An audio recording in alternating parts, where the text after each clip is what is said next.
Listen up, everyone. As you've probably noticed, the local authorities are still doing nothing. As if it's ever been otherwise.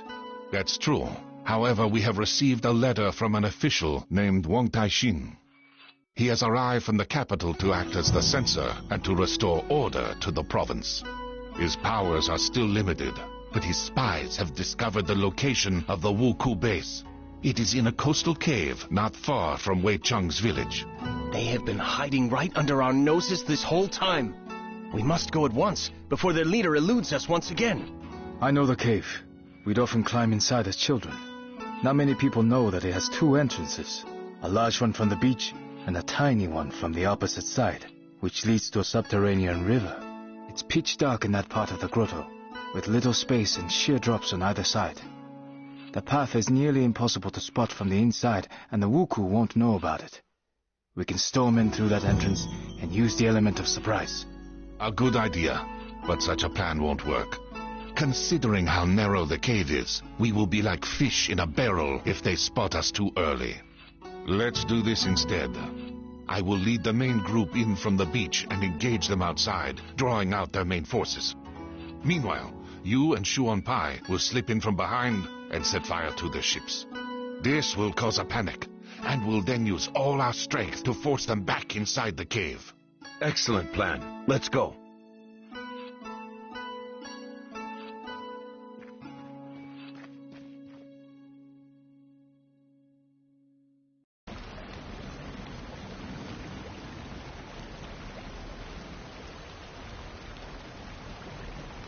Shuanpai, are you all right?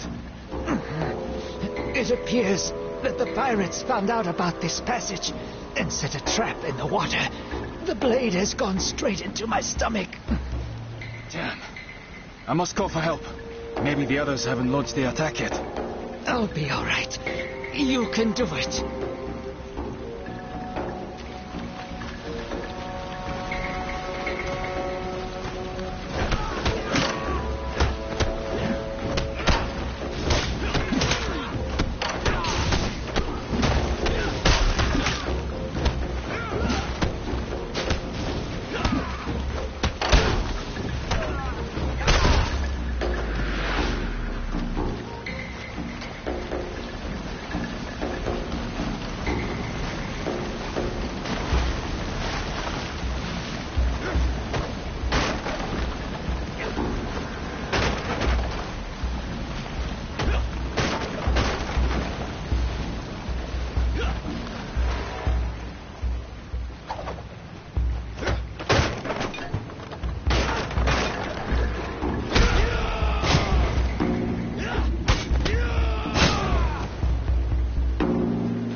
There you are, you bastard! You won't get away from me now! I was not going anywhere. Wait, you're a woman?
I am sorry for burning down your village. I had no choice.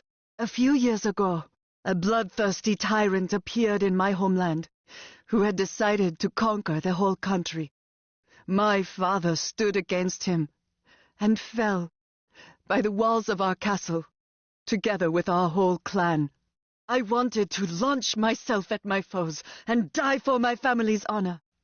But I realized that if I died, so would the memory of our clan. I gathered a handful of samurai most loyal to my father and went into exile. I swore that one day I would restore our clan.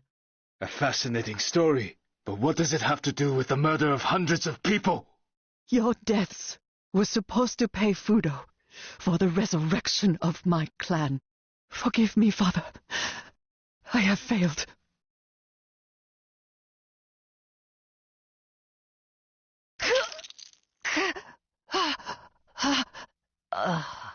Before she died, she said that someone called Fudo promised to resurrect her family in exchange for people's lives.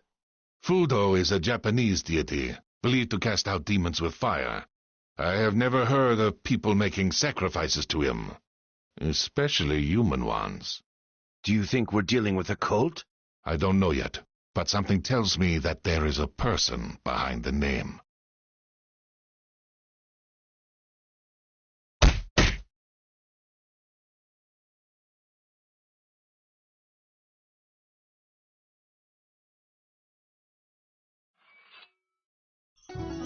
Master Zhongfei, I would like to speak to you. You have taught me a lot since I've been with you. How to move during a fight, how to strike, how to center my chi, how to breathe, and even how to fall correctly. I've almost completed all the tasks set by Master Guanli, from defending villages to washing these blasted floors. And now you want to take the monastic vows and become a student monk.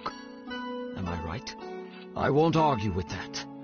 You're quick to learn, you train hard, and already fight better than many Shaolin monks. Yet I have one question for you. You have finally gotten revenge on the person who killed your grandfather and burned down your village. How do you feel now? For me, she was evil incarnate. Every day I imagined how I would take her life with my own hands.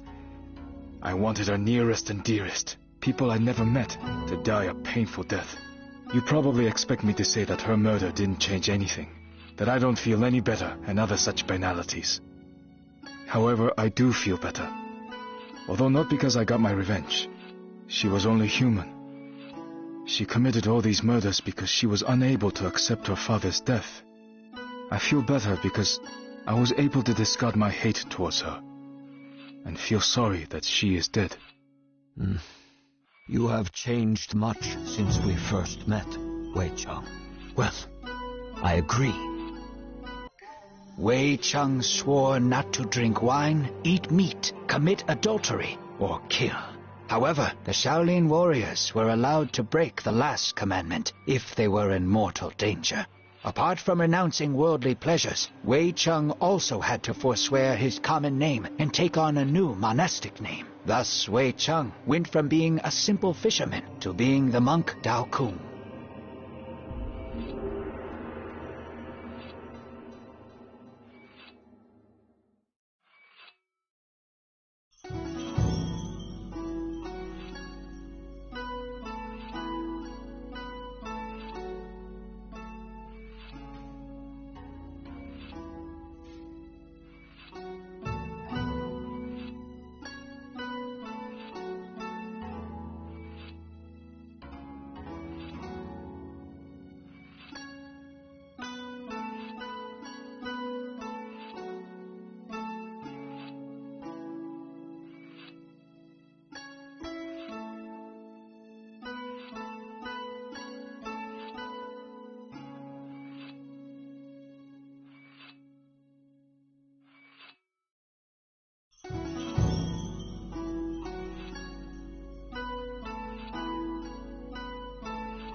The name of every new Shaolin monk is made up of 3 parts. The first, She, indicates that the monk belongs to our temple. We don't usually pronounce that part. The second part is taken from a strict order of names described 300 years ago in the poem by Abbot Fuyu. It is the same for all the students of one teacher, so my followers are always called Dao. The third part is unique for every monk, and is made up by the teacher. Let's move on to more pressing matters. Now that you are one of us, I would like to teach you another one of our techniques. Not many people know of it, and even less can do it. It is based on being able to completely control your chi. We usually start teaching it after months of preparation and meditation, but we don't have enough time right now.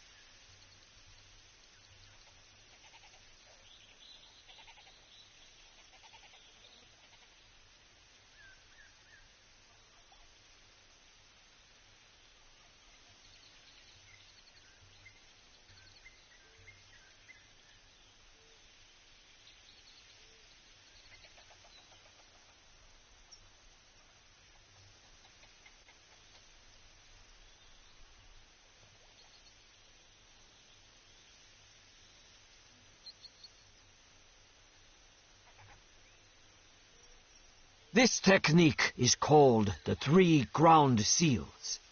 Unlike this, the first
Won Tai-shin, the official who told us the location of the Wuku base, has sent us another letter. He congratulates us on our victory, and thanks us for helping the local residents while the head of the province does nothing. Gratitude doesn't make a meal. It would be better if he sent in the army. Won Tai-shin is just the censor, and censors don't send out armies. He can only arrest those guilty of incompetence or corruption. The official also says that the situation is more complicated than it seems at first glance. He has invited me to his temporary residence in Hongzhou to discuss it in person. Zhang Lu and Dao Kung will accompany me.